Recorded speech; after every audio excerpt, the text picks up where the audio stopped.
Bismillahirrahmanirrahim. Assalamualaikum warahmatullahi wabarakatuh.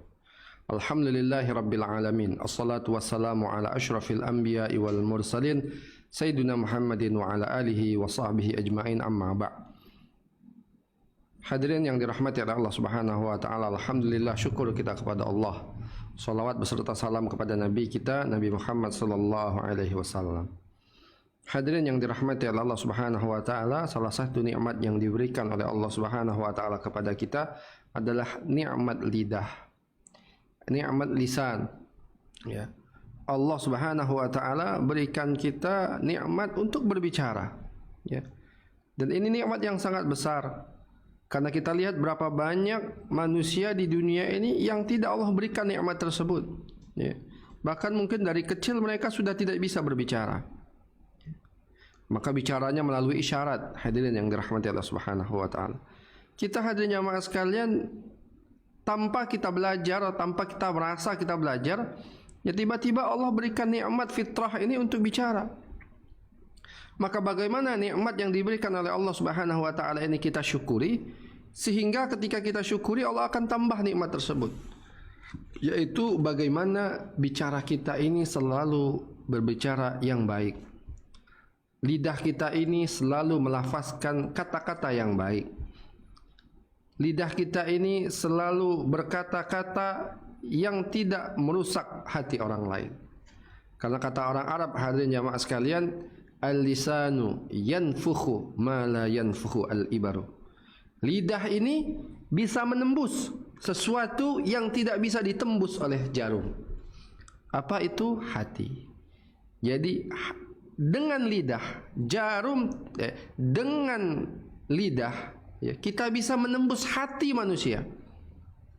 Tetapi dengan jarum belum tentu kita bisa menembus hati manusia. Ketika bicara kita ini kebaikan, ketika bicara kita ini dakwah, maka lidah kita menembus kepada hati seseorang dan menjadi sesuatu itu yang baik dalam diri dia.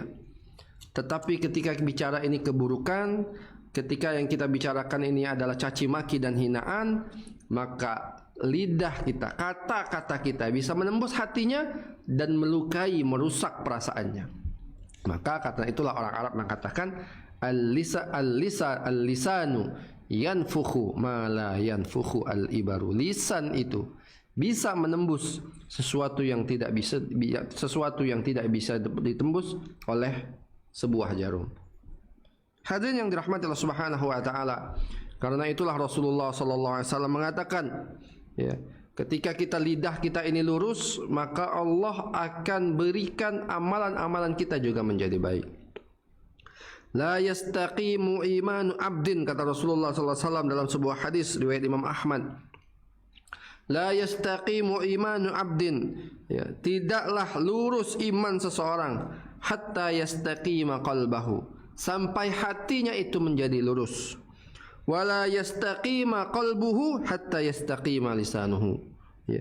Dan tidaklah hatinya itu menjadi lurus sampai lidahnya itu menjadi lurus. Artinya ketika, ya, lidah kita ini bicara yang baik, hati kita akan menjadi baik. Dan apabila hati kita menjadi baik, iman kita juga menjadi baik.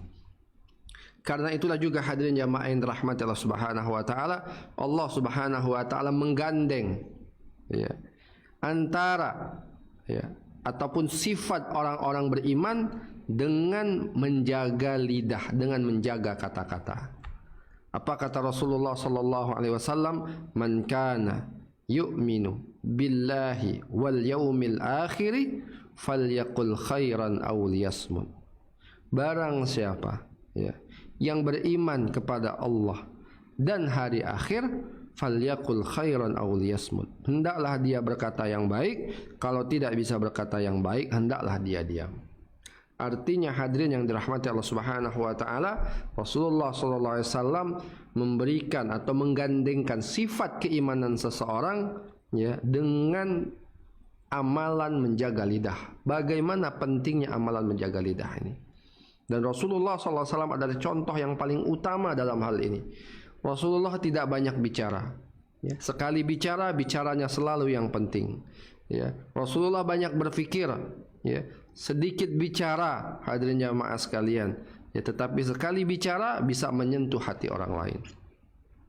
Dan hadirin jamaah sekalian, kalau kita praktekkan hadis ini dalam kehidupan sehari-hari kita, niscaya kita akan bahagia.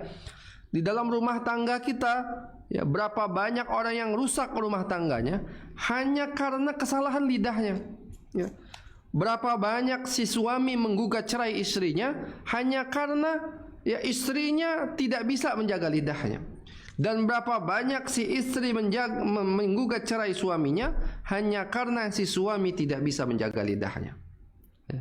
Artinya hadirin yang dirahmati Allah Subhanahu wa taala, kalau kita bisa praktekkan hadis Rasulullah SAW dalam kehidupan kita, baik dalam kehidupan rumah tangga atau dalam kehidupan pekerjaan kita, niscaya kita bahagia. Ya, apa tadi? Ya, yaitu falyaqul khairan, hendaklah berkata-kata yang baik, auliyasmud, kalau kita tidak bisa berkata yang baik, hendaklah itu diam. Bahkan, ya, dalam pepatah yang lain mengatakan, ya, as-sumtu huwa dzahab, ya, diam itu adalah emas. Artinya apa? Ya, ketika hal itu tidak perlu untuk kita tidak katakan, lebih baik kita diam daripada kita mengucapkan sesuatu yang tidak ada manfaatnya. Maka hadirin yang dirahmati Allah Subhanahu wa taala, bagaimanakah perkataan yang baik itu? Ya. Rasulullah menyuruh kita untuk melakukan ataupun melaksanakan berkata-kata yang baik. Ya, kalau tidak bisa berkata yang baik, hendaklah kita diam. Bagaimana sih perkataan yang baik itu?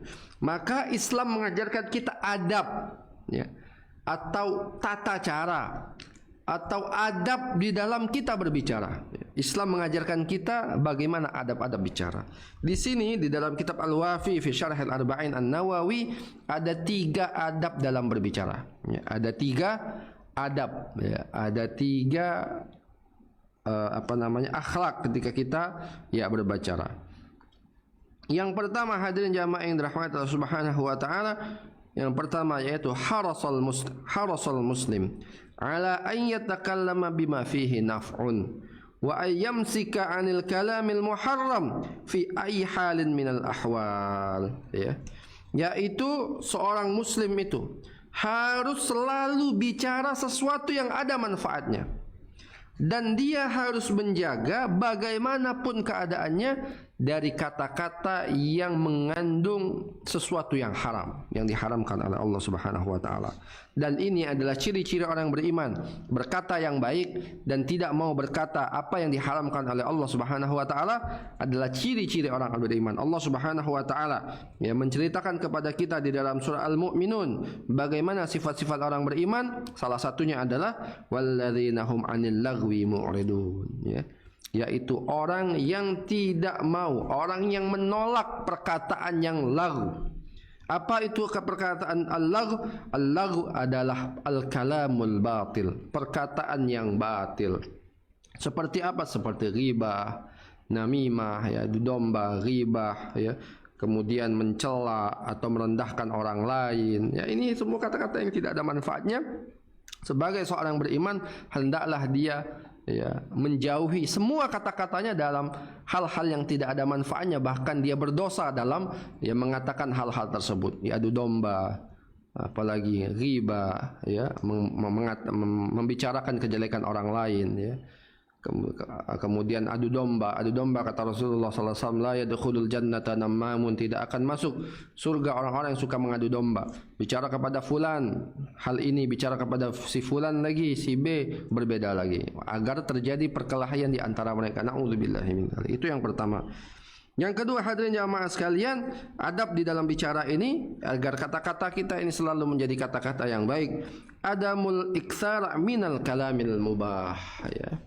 Yang kedua yaitu tidak banyak bicara walaupun perkataan itu perkataan yang mubah, ya. Banyak diam daripada bicara walaupun perkataan kita itu mubah, hukumnya boleh, ya. Lebih baik kita tidak banyak bicara. Karena kenapa? Nanti takut, ya, pembicaraan kita itu akan terjerumus kepada sesuatu yang haram walaupun awalnya pembicaraan itu hukumnya mubah. Ya, kita bicara, ngobrol biasa, tiba-tiba, ya, karena itu tiba-tiba kita menyerempet menceritakan orang lain. Artinya kita ghibah. Ghibah adalah haram dan kita berdosa. Kalau dia benar seperti itu kita ghibah, kalau dia salah kita fitnah, dosanya lebih besar lagi. Hadirin jamaah sekalian, ada sebuah hadis ya yang diriwayatkan oleh Imam Tirmidzi ya dari sahabat Ibnu Umar radhiyallahu anhu dari Rasulullah sallallahu alaihi wasallam ya berkaitan dengan tidak banyak bicara ini. Apa kata Rasulullah? La tukatsirul kalam, janganlah kalian itu banyak berkata, bi ghairi dzikrillah, selain daripada zikir kepada Allah. Ya, jadi Rasulullah menyuruh kita untuk tidak banyak bicara kecuali zikir kepada Allah Subhanahu wa taala. Fa inna kathratal kalami bi ghairi dzikrillah taala qaswatan lil qalbi. Sesungguhnya banyak bicara selain daripada zikir kepada Allah Subhanahu wa taala itu akan membuat hati kita gelap. Wa inna ab'adan nasi minallahi alqalbil qasi. Sesungguhnya manusia yang paling jauh kepada Allah Subhanahu wa taala adalah hati yang gelap. Jadi kalau kita banyak bicara selain zikir kepada Allah, hati kita akan menjadi gelap. Hati kita akan menjadi gelap, dan hati yang gelap ini adalah hati hamba yang akan selalu jauh daripada Allah Subhanahu wa taala. Bahkan Umar bin Khattab radhiyallahu anhu mengatakan, man kathura kalamuhu kathura saktuhu. Barang siapa yang banyak bicara, maka akan banyak jatuh dalam pembicaraan tersebut. Ya, kita bicara banyak jatuhnya, banyak kesalahannya ketika kita banyak bicara. Wa man kathura saktuhu kathurat dzunubuhu. Barang siapa yang banyak terjatuh, ya, banyak terpeleset ketika bicara, salah ngomong, hadirin sama sekalian, kathurat dzunubuhu, maka dosanya akan banyak, ya. Wa man kathurat dzunubuhu kanatin nari aula bihi, ya. Barang siapa yang banyak dosanya, maka neraka itu lebih layak untuk dia. Jadi hanya dari kata-kata lidah.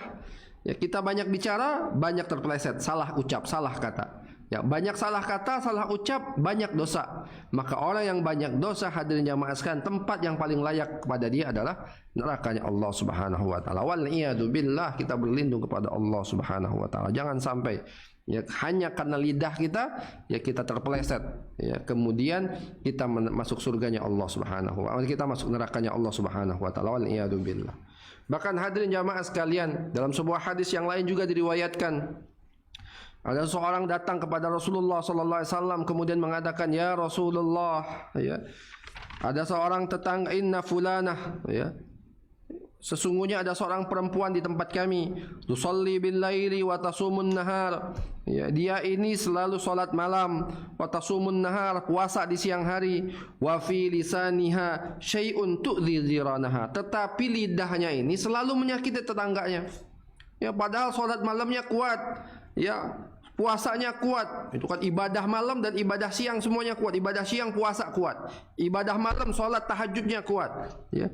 Tapi lidahnya ya suka menyakiti hati orang lain. Salitatun, lidahnya pedas, ya suka menghina orang lain. Apa kata Rasulullah SAW? Qala la khaira fiha hiya finnar.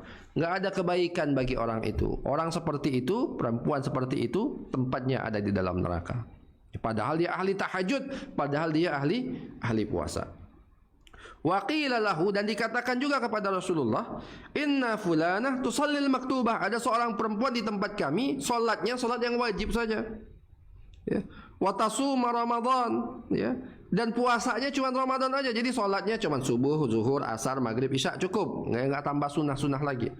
Dan tasumu Ramadan, puasa bulan Ramadan, enggak ada Senin Kamis, enggak ada Syawal, enggak ada Ayyamul Bid, apalagi puasa Daud, enggak. Bulan Ramadan aja dia puasa.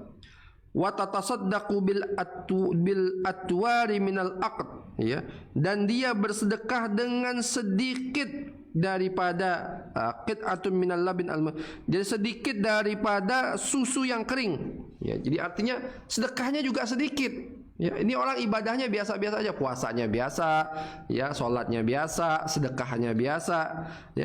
Tapi kata orang ini tadi, walaysa laha syai'un ghairuhu, enggak ada yang lainnya ibadahnya. Wala tu'dhi bi lisaniha jiranaha, tapi dia enggak pernah menyakiti tetangganya ketika bicara, ya. Qala, maka Rasulullah menjawab, hiya fil jannah. Perempuan seperti ini tempatnya di surga. Hadis ini diriwayatkan oleh Imam Ahmad dan Imam Al-Hakim dalam kitab Al-Mustadrak. Hadirin jamaah yang dirahmati Allah Subhanahu wa taala, bagaimana ya Rasulullah sallallahu alaihi wasallam memerintahkan kita untuk tidak banyak bicara, walaupun bicaranya itu sesuatu yang mubah, karena nanti bisa menjatuhkan kita ke dalam sesuatu yang dilarang oleh Allah Subhanahu wa taala, dan kita jatuh ke dalam nerakanya Allah Subhanahu wa taala hanya karena lidah kita. Yang ketiga, ya adab di dalam bicara. Yang pertama tadi adalah menjaga untuk berkata yang baik, ya, dan tidak berkata yang buruk, yang haram. Yang kedua, ya, walaupun dalam perkataan yang mubah tetap dijaga, karena nanti takut ya perkataan kita itu jatuh kepada yang haram. Yang ketiga, hadirin jamaah sekalian, adab dalam bicara itu wujubul kalam indal hajatu bi ilaihi. Wajib bicara kalau memang ada hajatnya, ya. Kalau memang kita dipentingkan untuk bicara, wajib bicara. Wa khasatan li bayanil haq, terkhusus ketika kita menerangkan kebenaran. Wal amru bil ma'ruf, ya, wan nahyi anil munkar, mengajak kepada yang ma'ruf dan mencegah daripada yang munkar. Wa ya'tabiru dzalika min asyrafil khisal, dan itu termasuk dari sesuatu yang sangat mulia, ya. Wa tarkuhu ma'siyatun wa itsmun, ya, dan meninggalkannya itu maksiat dan dosa. Li'anna sakita 'anil haqqi syaitanun akhras, karena orang yang diam daripada kebenaran itu adalah setan yang bisu. Jadi kalau kita ada sesuatu yang benar, kita nggak bicara, maka kita ini setan juga, tapi setan yang bisu, karena kita tidak mau membicarakan kebenaran tersebut. Jadi wajib bicara dalam sesuatu yang benar. Ada kemungkaran yang terjadi, kita wajib bicara. Yang mampu kita lakukan. Bicaranya di media sosial, bicara di media sosial. Bicaranya di depan orangnya, bicara dengan kata-kata yang baik, ya. Artinya ketika hal itu dipentingkan untuk bicara, terkhusus bicara dalam masalah amar ma'ruf nahi mungkar dan menjelaskan kebenaran, wajib kita bicara. Bahkan terlarang kita untuk tidak berbicara.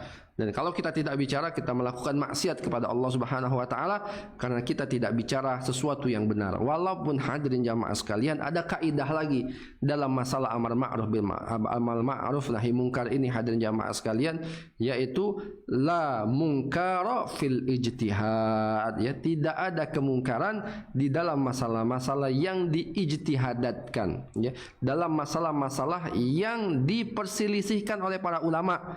Bagaimana hukumnya, itu tidak ada kemungkaran. Karena kenapa? Nanti orang ketika dia menganggap dirinya benar dalam masalah khilafiyah, dalam masalah yang diperdebatkan oleh para ulama, kemudian dia menyalahkan orang lain padahal orang menganggap dirinya benar, dan ini bisa menyebabkan kericuhan, bisa menyebabkan keributan di antara masyarakat, dan ini mudaratnya bisa lebih besar lagi. Tapi ya kalau memang kebenaran itu adalah hal yang memang wajib kita katakan, ya. Misalnya ada orang meminum minuman keras di tempat umum, ya, kemudian mengganggu orang lain, wajib kita berkata. Kita nggak bisa bicara kepada ketua RT, ketua RW, ya, kepada yang megang urusan pemerintahan, hadirin yang dirahmati Allah Subhanahu wa taala, atau apapun itu.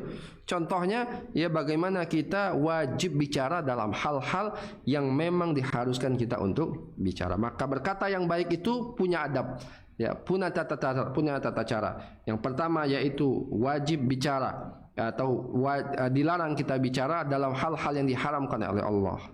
Yang kedua, dalam hal-hal yang mubah jangan terlalu banyak bicara, ya, karena nanti takutnya kita jatuh dalam hal-hal yang diharamkan. Tetapi dalam masalah kebenaran, dalam masalah amar ma'ruf nahi mungkar yang disepakati oleh para ulama, wajib bagi kita untuk bicara sehingga, ya, kebenaran itu bisa tersampaikan. Dan kalau kita diam dalam masalah yang, ya, sesungguhnya itu suatu kebenaran, kita dianggap sama seperti asyaitanu akhras, ya, setan yang bisu, ya, setan yang tidak bicara, sehingga diamnya kita dianggap oleh orang adalah sebuah kebenaran.